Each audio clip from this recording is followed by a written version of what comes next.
ঘড়ির কাঁটা তখন 11টার ঘরে। সন্ধ্যার অপারেশন সাকসেসফুল হয়েছে। এক ব্যাগ রক্ত দেওয়া হয়েছে। কিছুক্ষণ আগে তাকে কেবিনে দিলে কমিউনিটির মাথায় সন্ধ্যার জ্ঞান ফিরে আসে। কেবিনের দুপাশে সন্ধ্যার ফ্রেন্ডরা লামিয়া, সাফা, জাবির, সাহিব দাঁড়ানো। সন্ধ্যাকে হসপিটালে আনার পরপরই যাদের নিয়াজ খবর দিয়েছিল, জাবির, সাহিব ছেলে মানুষ বিধায় তাদের এত রাতে হসপিটালে আসতে কোনো প্রবলেম না হলেও লামিয়া আর সাফার আসতে বেশ কসরত করতে হয়েছে। কিন্তু তাতে কি, তাদের বন্ধু মৃত্যুর সাথে লড়াই করছে, সেখানে তারা জেনে শুনে কি করে ঘরে বসে থাকতো? নিয়াজ সন্ধ্যার ফ্রেন্ডদের ব্যাপারে বেশ ভালোই জানে, এই জন্য ওদেরকে সন্ধ্যার খবরটা দিয়েছে, কিন্তু বাড়িতে জানায়নি সন্ধ্যার কথা। উল্টো সন্ধ্যার ফ্রেন্ডদের মাধ্যমে জানিয়েছে সন্ধ্যা আজ তার এক ফ্রেন্ডের বাড়িতে থাকবে। এটা নতুন নয়, এর জন্য আসমানি নওয়ান নিশ্চিন্ত আছেন। সন্ধ্যার ঘরের চারপাশে চোখ বুলিয়ে সৃজনকে না দেখে সকলের উদ্দেশ্যে বিচলিত কণ্ঠে বলে, আমার সৃজন, সৃজন কোথায়? সন্ধ্যার কথায় সকলের দৃষ্টি জুড়ে অসহায়ত্ব ঘিরে ধরে। নিয়াজ সহ সন্ধ্যার ফ্রেন্ডরা কেউ কোনো উত্তর দিতে পারে না। কি বলবে? তারা নিয়াজের কাছে শুনেছে সৃজনকে আকাশ দত্তক দিয়ে দিয়েছে। লামিয়া এগিয়ে এসে সন্ধ্যার পাশে বসে, বা হাত সন্ধ্যার কপালে রেখে বলে, তুই অসুস্থ, শান্ত হ। সন্ধ্যা ভেজা কণ্ঠে বলে, আমি কিভাবে শান্ত হব? আমার বাচ্চা, আমার সৃজনকে ওই নিষ্ঠুর লোকটা আমার কোল থেকে কেড়ে নিয়ে গিয়েছে লামিয়া। এরপর সন্ধ্যা সাইফ আর জাবিরের দিকে চেয়ে বলে, তোরা আমার সৃজনকে এনে দিতে পারবি না জাবির? নিয়াজ ভাইয়া বলছিল ও নাকি খুব কাঁদছিল, তোরা একটু ওকে খুঁজে এনে দে না আমার কাছে। সাইফ জাবিরের দুজনের মাথা নিচু, চোখ দুটো লাল। সৃজন তাদের মাঝে নেই, অন্য মানুষের কাছে। এটা তারাই কেউই মানতে পারছে না।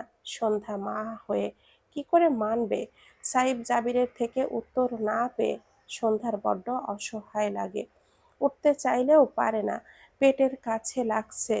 আর সে দৃষ্টি আরেকটু ঘোরালে নিয়াজের দিকে চোখ পড়ে। সন্ধ্যা আগের চেয়েও বিচলিত হয়ে জিজ্ঞেস করে, নিয়াজ ভাইয়া, আমার সৃজন কোথায় আপনি জানেন?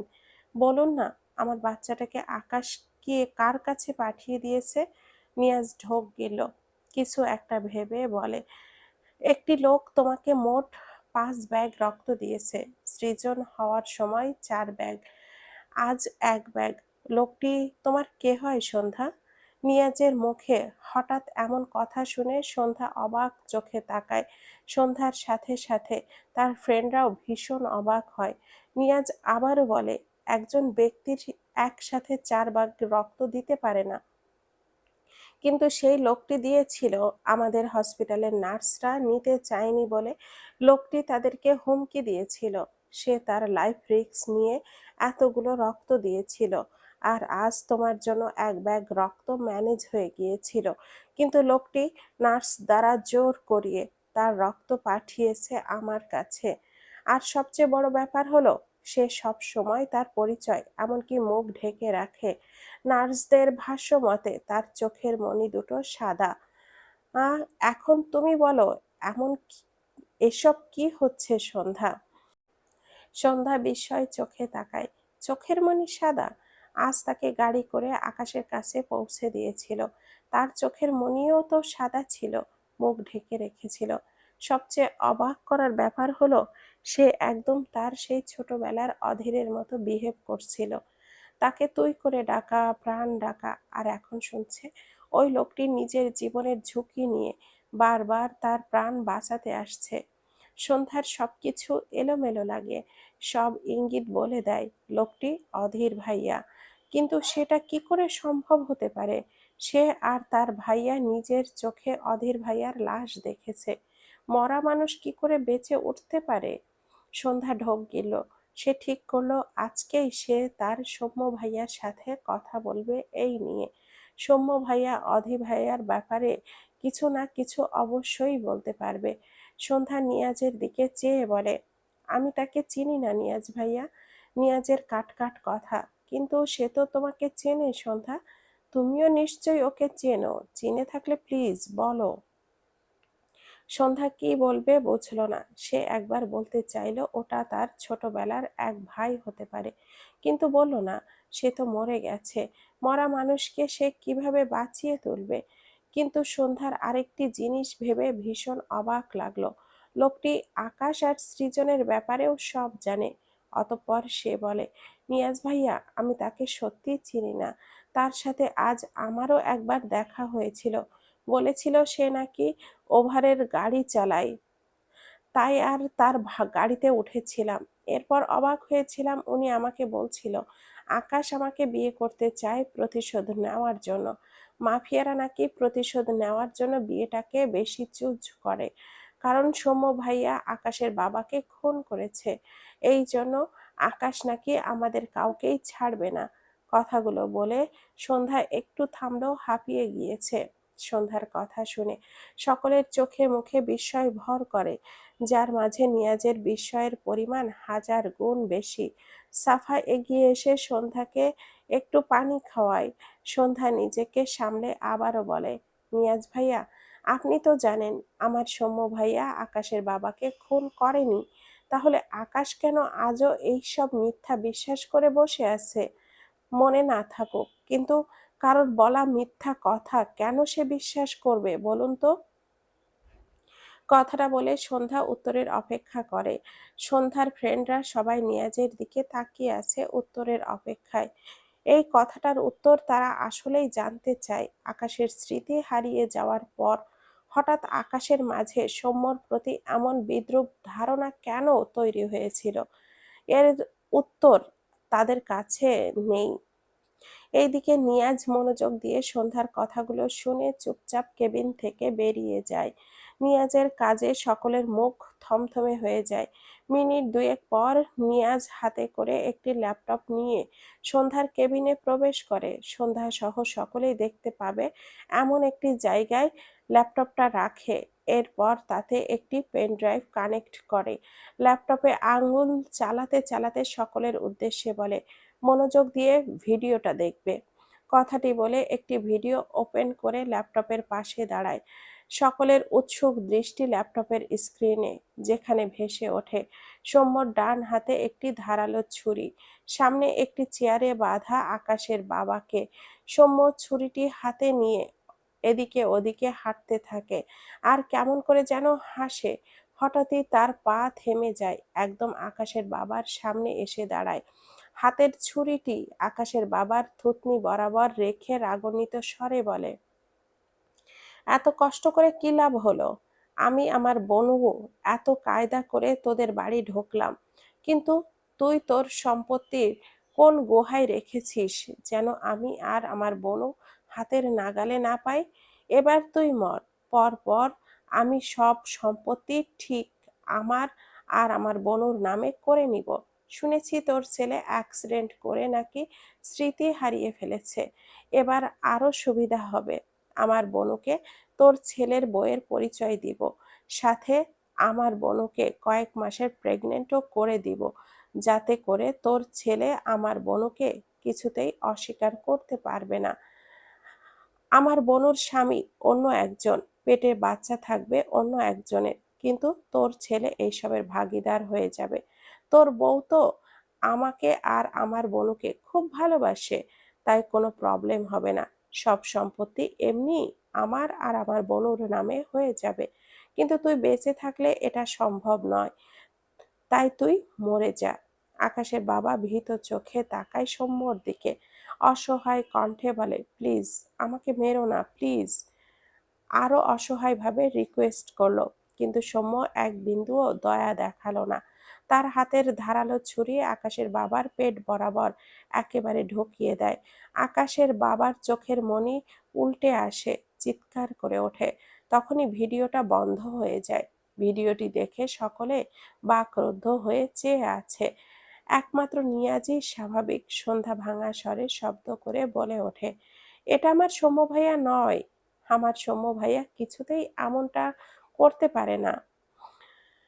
নিয়াজ সন্ধ্যার দিকে তাকিয়ে একটু হাসলো বোধহয়। সাহিব কিছু একটা ভেবে নিয়াজের দিকে চেয়ে বলে, ভিডিওতে সৌম্য যা যা বলো মনে হলো সব ঘটনা আকাশ ভাইয়ার অ্যাক্সিডেন্টের পর, অথচ আকাশ ভাইয়ার অ্যাক্সিডেন্টের আরো বছর খানেক আগে আকাশ ভাইয়ার বাবা মারা গিয়েছে। নিহাজ এবার সাইফের দিকে চেয়ে একটু জোরেই হেসে ফেলল। ডান হাত উঠিয়ে ইশারা করে বলে, সরি এভাবে হাসার জন্য। আসলে সন্ধ্যার এক্সপ্রেশন দেখে আমার হাসি পাচ্ছিল। ও এক মুহূর্তের জন্য ভেবেই নিয়েছিল স্ক্রিনে থাকা ব্যক্তিটি আসলে সৌম্য। সাইফ আর জাবির স্বাভাবিক থাকলেও সন্ধ্যা সহ লামিয়া, সাফা অবুঝ নয়নে তাকায় নিয়াজের দিকে। নিয়াজ এগিয়ে এসে সন্ধ্যার সামনে দাঁড়ায়, দুই হাত আড়াআড়ি ভাবে বুকে গুজে বলে, ভিডিওটা কোথায় পেয়েছি জানো সন্ধ্যা? সন্ধ্যা প্রশ্নাত্মক চোখে তাকায়। নিয়াজ বলে, আকাশের কাছ থেকে। এই পেন ড্রাইভ আমি আরো অনেক আগেই কালেক্ট করেছি। তুমি সব জানার পরও ভিডিওটি দেখে এক মুহূর্তের জন্য সত্যি ভেবে নিয়েছিলে সেখানে আকাশ স্মৃতি হারিয়ে এরকম একটা ভিডিও দেখে যখন একটার পর একটা সত্যি প্রুভ পাচ্ছিল, তখন ওর এতদিনের রিয়াকশনটা কি খুব অস্বাভাবিক বলো? সন্ধ্যা বিস্ময় দৃষ্টিতে তাকায়। মাথার ভেতর কেমন যেন চিনচিন করে উঠল। কে আকাশকে এমন ভিডিও দিয়েছিল? ভিডিওতে লোক দুটো একদমই হুবহু তার সৌম্য ভাইয়া আর তার শ্বশুরের মতো দেখতে। এটাই বা কিভাবে সম্ভব? নিয়াজ সন্ধ্যার মনোভাব বুঝতে পেরে বলে, আমি নিজেও জানি না এরা দুজন সৌম্য আর আঙ্কেলের মতো কি করে দেখতে হয়ে গেল। কিন্তু আমরা যেহেতু ঘটনাটা জানি সেহেতু এটাও জানি লোকগুলো ফেক। কিন্তু আকাশের পক্ষে এটা জানা সম্ভব নয়। আমার কথা বুঝেছো সন্ধ্যা? সন্ধ্যার দৃষ্টি ঝাপসা হয়ে আসে। আজ আকাশের বলা প্রতিটি অদ্ভুত কথার মাঝে একটি কথা বারবার তার কানে বাজলো যেন, ওই যে গভীর সমুদ্রে হারিয়ে যাওয়া নিয়ে আকাশের যে উক্তিটা দিয়েছিল তার অর্থ এবার আরো পরিষ্কার হলো। আকাশ না জেনে অনেক ভুল করেছে আর তারা জেনে বুঝে আকাশকে দোষারোপ করে গিয়েছে।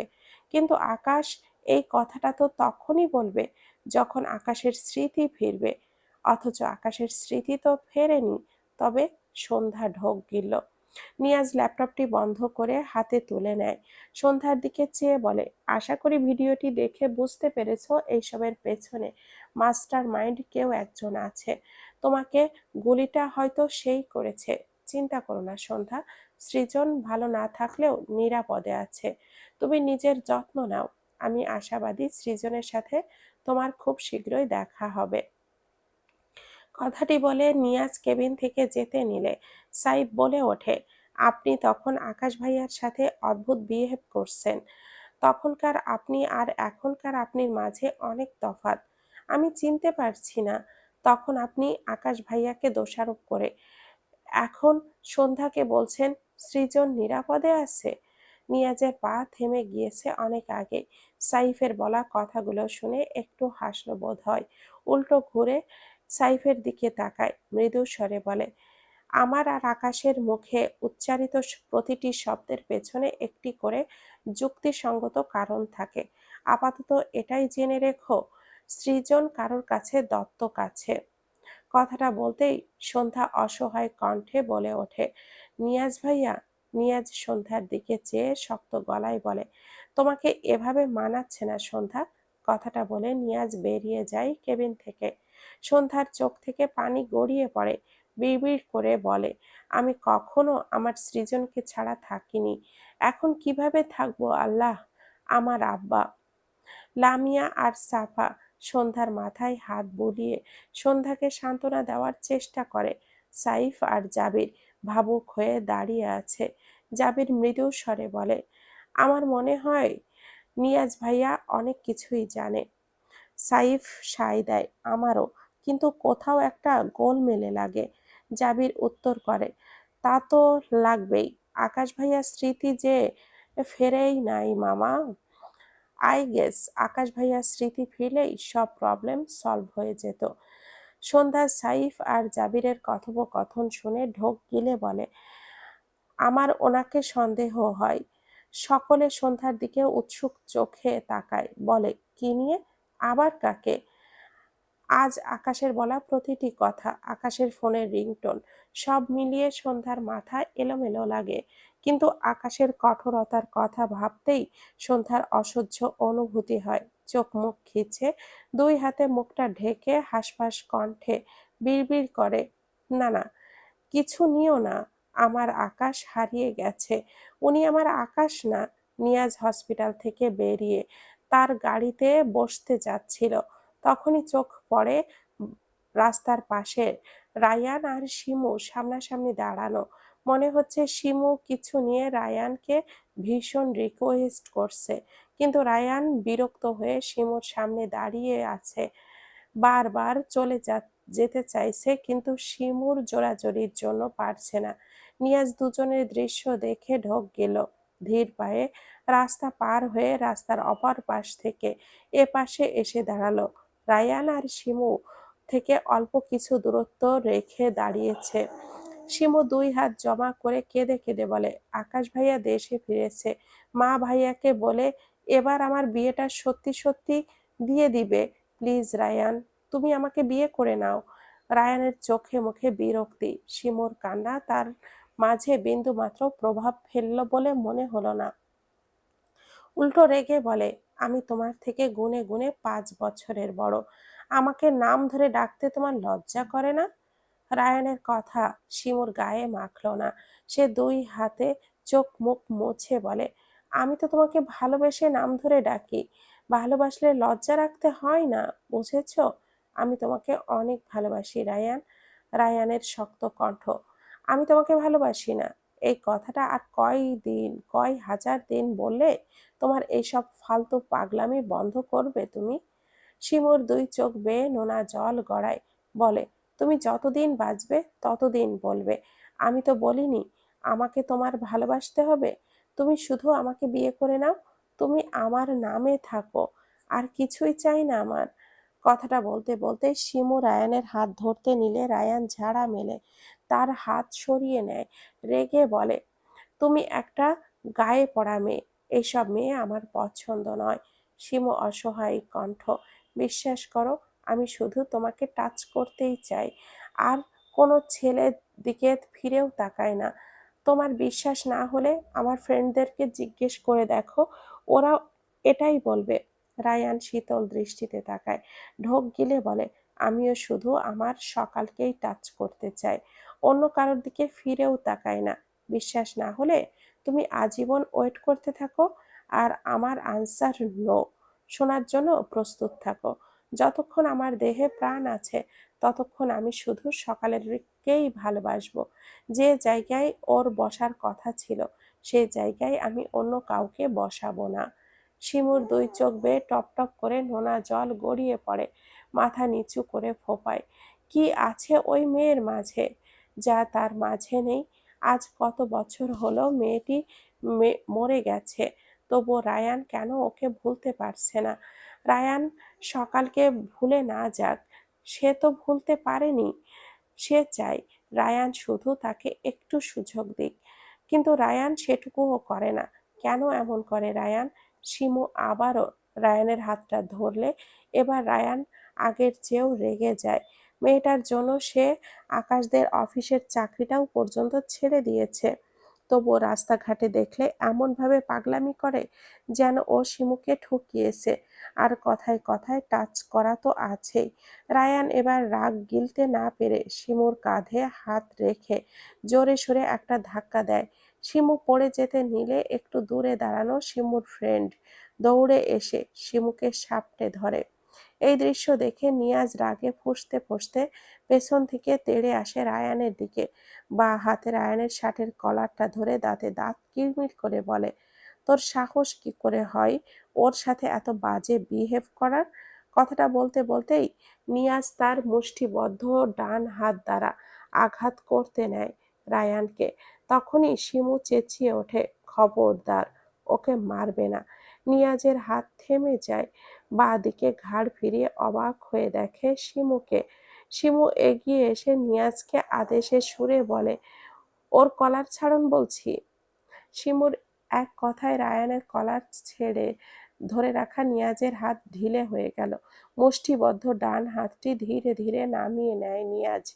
শিমু রায়ানের দিকে আরেকটু এগিয়ে এসে অসহায় কণ্ঠে বলে, রায়ান, তুমি আমাকে বিয়ে করবে বলো? তোমার মাকে একবার বললে আমাদের আমার কথা? নিয়াজ শিমুর দিকে চেয়েই 2 পা পেছালো। বুকের বাঁ পাশটায় কি অসহনীয় ব্যথা হয়। গত 5 বছরের বেশি হয়ে গেল যাকে এত এত ভালোবেসে গেল, সেই মেয়েটির চোখে তার জন্য একটুও দয়া নেই, অথচ যে ছেলেটা তাকে প্রতিনিয়ত ছুঁড়ে ফেলছে, শিমু সেই ছেলেটার কাছে বারবার ফিরে যাচ্ছে। কণ্ঠে কত নমনীয়তা মিশে। নিয়াজের চোখ দুটো টকটকে লাল, দৃষ্টি শিমুর বিধ্বস্ত মুখপানে। এদিকে রায়ান অসহায় চোখে চেয়ে আছে শিমুর দিকে। সে মেয়েটাকে এত ইগনোর করে, তবুও মেয়েটা বারবার তার কাছেই আসে সেই এক আবদার নিয়ে। এমন কেন এই মেয়েটা? রায়ান কিছুই বলল না। সে উল্টো ঘুরে দ্রুত পা চালায় জায়গাটি প্রস্থান করতে।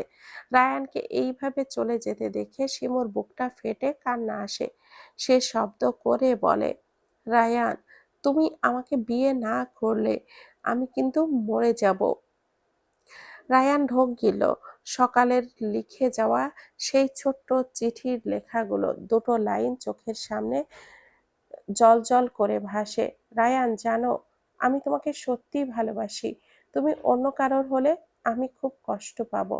কথাগুলো ভেবে রায়ানের চোখের কোণে নোনা পানি জমে। শুকনো ঢোক গিলে পায়ের গতি বাড়ায়।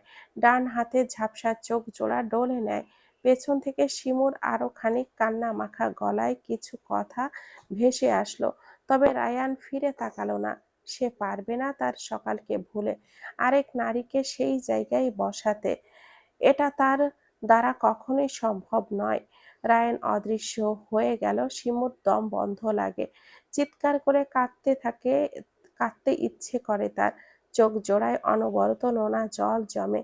নিয়াজ নির্জীব দৃষ্টিতে শিমুকে দেখে। নিজের ওপর উপহাস করে হাসে।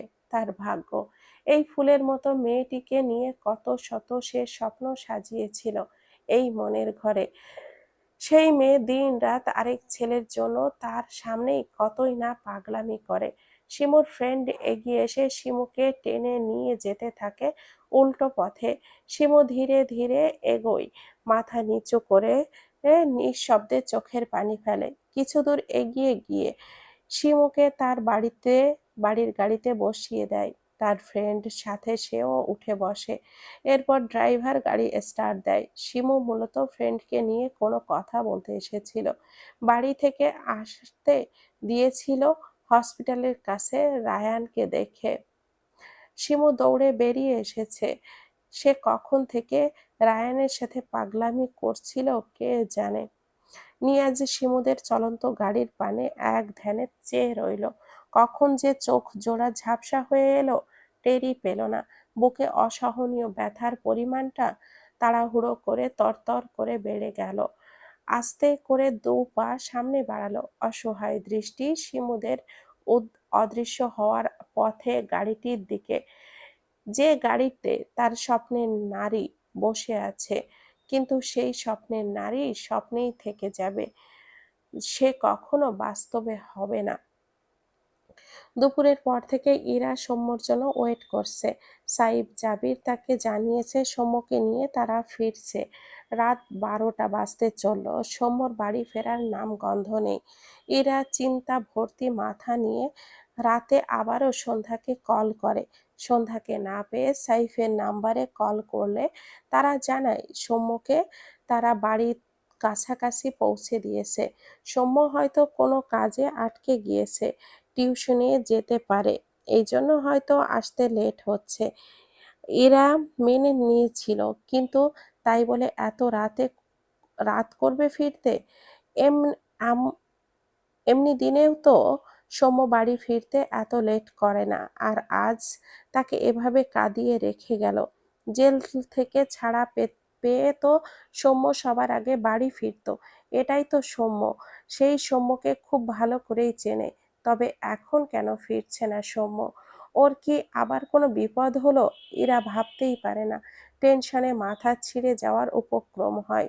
সৌম্যর কাছে ফোনটাও নেই, এই জন্য সে সৌম্যর কাছে যোগাযোগ করতে পারছে না। ইরা না পেরে আবারও জাবিরের নাম্বারে কল করতে নেয়। তখনই দরজায় কেউ কড়া নাড়ে। শব্দ পেয়ে ইরা দ্রুত দরজার দিকে তাকায়। এত রাতে সৌম্য ছাড়া আর কেউ আসবে না ভাবনা অনুযায়ী ইরা তার হাতের ফোনটা রেখে দ্রুত পায়ে এগিয়ে গিয়ে দরজার সামনে দাঁড়ায়। ব্যস্ত হাতে দরজার ছিটকিনিটা খুলে দেয়। দৃষ্টি আটকায় সামনে দাঁড়ানো বিধ্বস্ত সৌম্যতে। সে এক সেকেন্ডের সময় নষ্ট না করে এক প্রকার ঝাঁপিয়ে পড়ে সৌম্যর বুকে। ফুঁপিয়ে ওঠে মেয়েটা। শক্ত করে সৌম্যকে জড়িয়ে ধরে ফোঁপানোর কণ্ঠে বলে, এত দেরি করলে কেন? আমি অনেক ভয় পেয়েছিলাম, ভেবেছিলাম আবারও তোমার কোন বিপদ হয়েছে কি। এতটুকু বলেই ইরা সৌম্যকে ছেড়ে মাথা উঁচু করে সৌম্যর দিকে তাকায়। ডান হাত সৌম্যের গালে রেখে ভাঙা গলায় বলে, এত দেরি হলো কেন বাসায় ফিরতে? কোথায় গিয়েছিলে? সৌম্য নির্বিকার চিত্তে সন্ধ্যার কান্না ভেজা মুখটার দিকে চেয়ে আছে। মুখে কোনো রা নেই, নেই দৃষ্টির নড়চড়।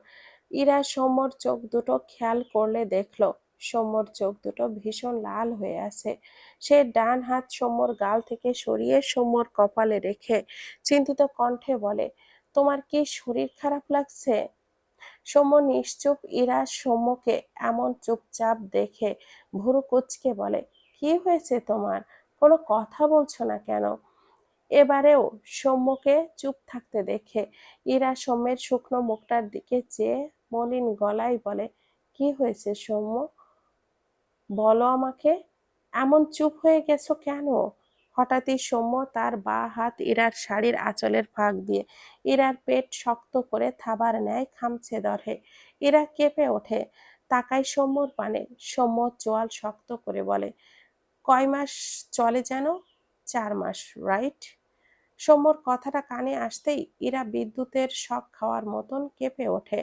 বিস্ময় দৃষ্টিতে তাকায় সৌম্যর দিকে। চোখে মুখে ভীতি জড়ো হয়। শুকনো ঢোক গিলে কাঁপা কাঁপা কণ্ঠে বলতে নেয়, সৌম্য, আমি আসলে তোমাকে বাবা। বাকিটুকু শেষ করতে দেয় না সৌম্য।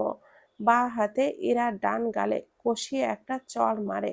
হঠাৎ আক্রমণের জন্য ইরা মোটেও প্রস্তুত ছিল না। ফলস্বরূপ বাঁ দিকে হুমড়ে খেয়ে পড়ে যায় মেঝেতে।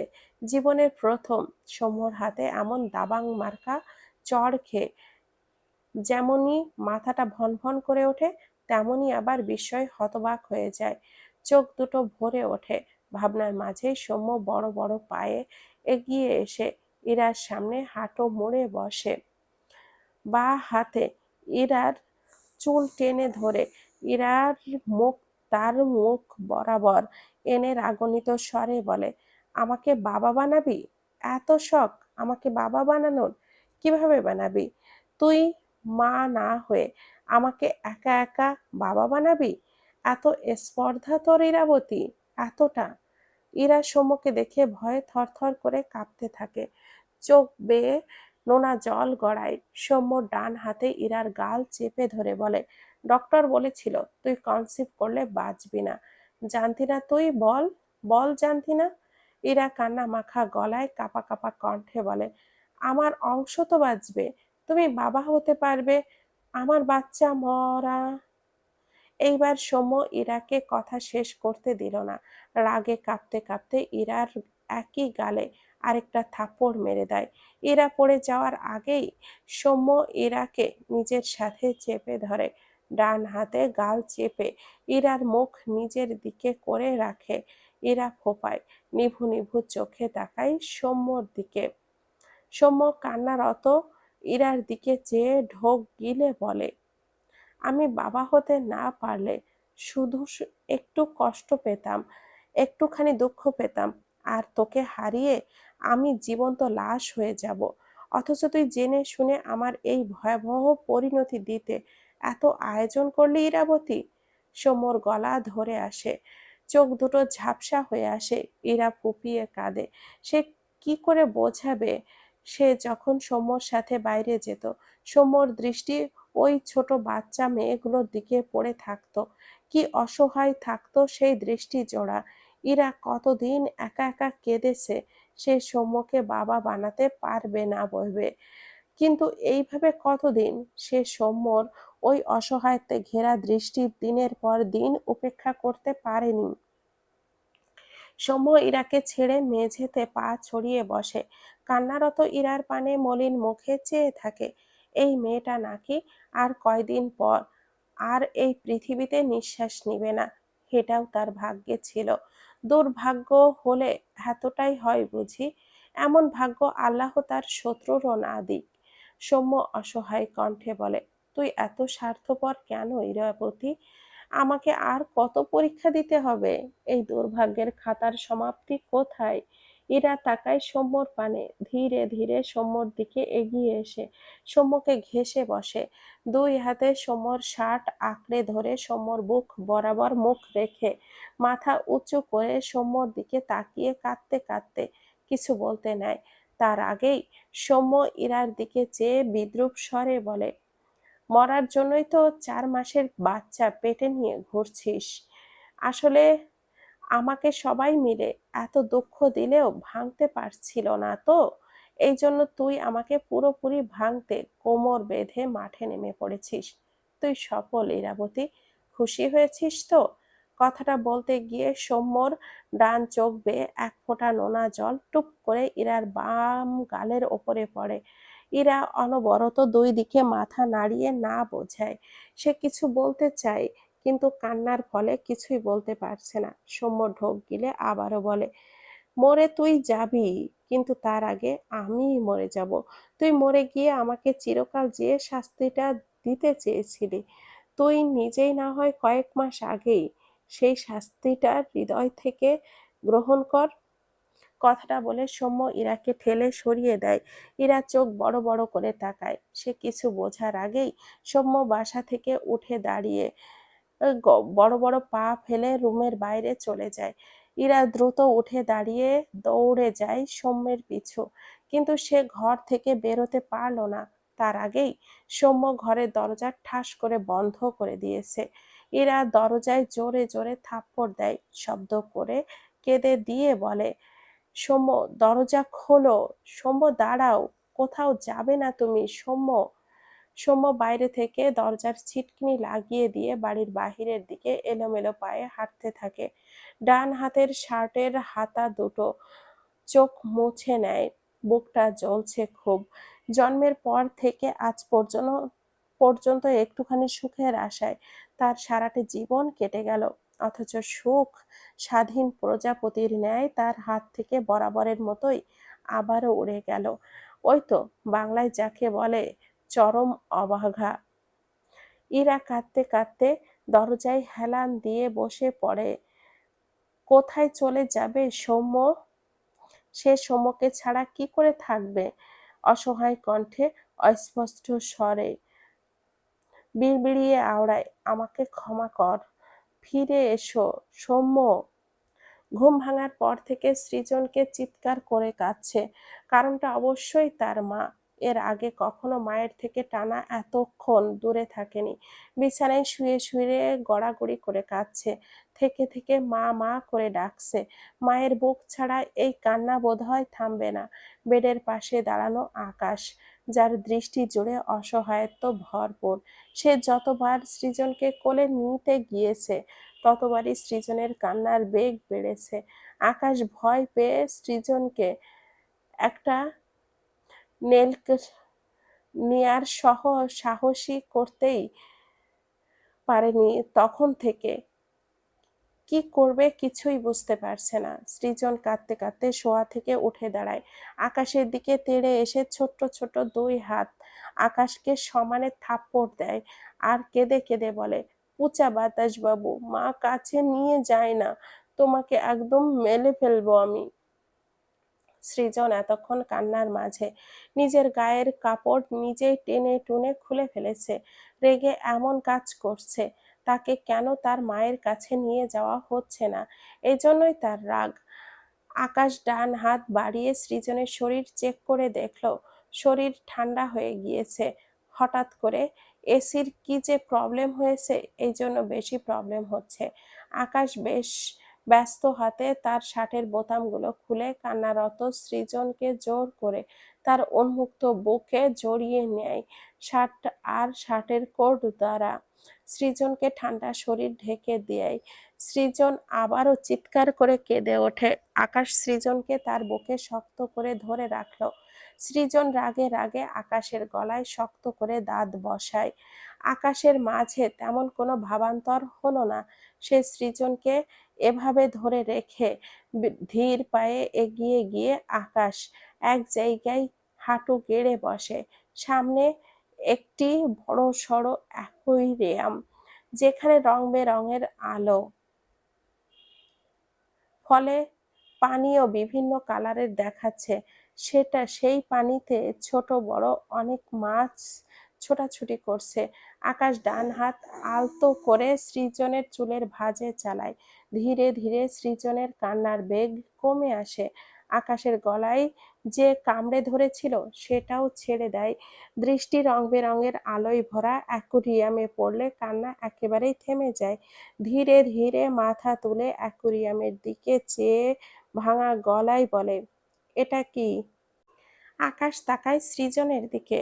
সৃজনের চুলের ভাঁজ থেকে তার ডান হাতটা সরিয়ে সৃজনের ভেজা মুখটা মুছে দিয়ে অতি যত্নের সাথে এরপর সৃজনকে সহ আকাশ আরেকটু সামনের দিকে এগিয়ে গিয়ে একপাশে চুপ করে থাকা একটি বড় মাছ বরাবর তার ডান হাতের একটি আঙ্গুল তাক করে বলে, এটা মাছের মা। সৃজন আকাশের মাথার সাথে তার মাথাটা ঠেকিয়ে বলে, ওটা মাছের মা? আকাশ ছোট করে বলে, হুম। এরপর আকাশ একটি ছোট্ট মাছের দিকে আঙ্গুল তাক করে বলে, আর এটা মাছের বাচ্চা, একদম তোমার মতো। ওর মা ওই পাশে কাজ করছে, তাই ও চুপ করে আছে। সৃজন চট করে বলে, আমার মা কাজ করছে? সাথে সাথে আকাশ সৃজনের দিকে ফিরে তাকায়, মৃদু হেসে বলে, হুম, তোমার মা কাজ করছে। কাজ করার সময় বাচ্চারা কাঁদলে মায়েরা কষ্ট পায়। তোমার মা কাজ করছে, কিন্তু তুমি কাঁদছো, তাই তোমার মাও কষ্ট পাচ্ছে। কষ্ট মানে যে ভালো থাকা নয়, এটা সৃজন বেশ বোঝে। সে আবারও কান্না মাখা গলায় বলে, আমি মা কাছে যাব। সৃজনকে নিয়ে মেঝেতে লেপ্টে বসে আকাশ। কোটের মাঝে সৃজনকে জড়িয়ে রেখে বলে, মায়ের কাজ শেষ হলে তোমাকে তোমার মায়ের কাছে নিয়ে যাব। সৃজন গোল গোল চোখ করে বলে, মায়ের কাছে কুকুন চেয়ে চবে? আকাশ মলির মুখে সৃজনের ফোলা ফোলা ফর্সা লাল মুখটা দেখল। এত মা পাগল ছেলে! কথাটা ভেবে আকাশ একটু হাসল বোধ হয়। মৃদু স্বরে জিজ্ঞেস করে, তুমি তোমার বাবাকে চেনো? সৃজন অবুঝ নয়নে চেয়ে বলে, না। বাবালা দেখতে কেমন হয়? আকাশ ঢোক গিলে বলে, তুমি দেখতে চাও? সৃজন মাথা ওপর নিচ করে বলে, হুম হুম, বাবাকে দেখতে চাই, দেখতে চাই। আকাশ মৃদু হেসে বলে, আমি তোমাকে দেখাবো, কিন্তু তার আগে আমার সব কথা শুনতে হবে। শুনবে? সৃজন আবারও মাথা ওপর নিচ করে বলে, হুম হুম, শুনবো। কি শুনতে হবে? আকাশ সৃজনের কপালে একটা চুমু খেয়ে বলে, আর কান্না করা যাবে না, সবসময় হাসতে হবে। সৃজন ভাবুক হয়। এরপর সে হামাগুড়ির মতো করে আকাশের বুক থেকে একটু ওপর দিকে উঠে আকাশের অনুকরণ করে আকাশের কপালে একটা চুমু খায়। আকাশের শরীর শিরশির করে ওঠে। অদ্ভুত দৃষ্টিতে তাকায় সৃজনের দিকে। এইদিকে সৃজন কাজটি করে তার ডান হাত মুষ্টিবদ্ধ করে আকাশের সামনে ধরে দুটো আঙ্গুল পরপর খুলে বলে, আত্মা আত্মা, এখন কালি আসবো, তইলে তুমি আমাকে মার কাছে নিয়ে যাবা, আর বাবা কি দেখবা, বুঝছো বাতাসবাবু? কথাটা বলে সৃজন আকাশের দিকে তাকিয়ে দুই হাতে তালি দেয় আর শব্দ করে হাসে। আকাশ স্থির দৃষ্টিতে চেয়ে আছে হাস্যোজ্জ্বল সৃজনের দিকে। অজান্তেই তার ঠোঁটের কোণে এক চিলতে হাসি ফুটে ওঠে। সবাইকে অনেক অনেক ধন্যবাদ এতক্ষণ ধরে সাথে থাকার জন্য। গল্পটি হচ্ছে অন্তর্দহন গল্পের সিজন 2। আমি তার সন্ধ্যা মালতী। Writer DRM Sohag. Page DRM সোহাগানি। গল্পটি যদি ভালো লেগে থাকে তাহলে প্লিজ একটা লাইক করবেন। আর পরবর্তী অংশ পেতে হলে আমাদের সাথেই থাকবেন। ভালো থাকবেন, সুস্থ থাকবেন। আল্লাহ হাফিজ। আসসালামু আলাইকুম ওয়া রাহমাতুল্লাহি ওয়া বারাকাতুহু।